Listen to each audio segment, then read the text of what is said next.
ఏ అదే నేను చెప్తుంది. ఏ ఏం చేశారు అభివృద్ధిలో ఏం చేశారు వాళ్ళు? ప్రజల సొమ్ము దోసుకోవటమా? ఏమి కరెక్ట్గా ఇచ్చారో చూపించమనండి. మేము ఇది ఇచ్చామని చెప్పమనండి.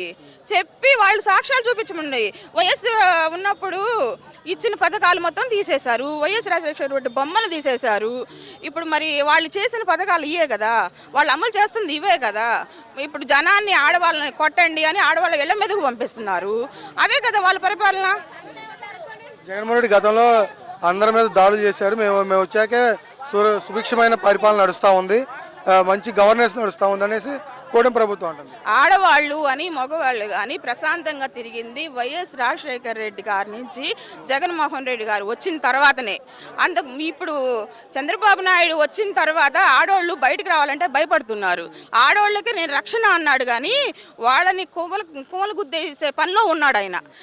మరి వాళ్ళకి ఆడవాళ్ళు ఉన్నారనేదే వాళ్ళకి తెలియట్లేదు. మరి ఆడవాళ్ళు ఇబ్బంది పడుతున్నారు అనేది ఆయన అర్థం చేసుకుంటే మంచిది.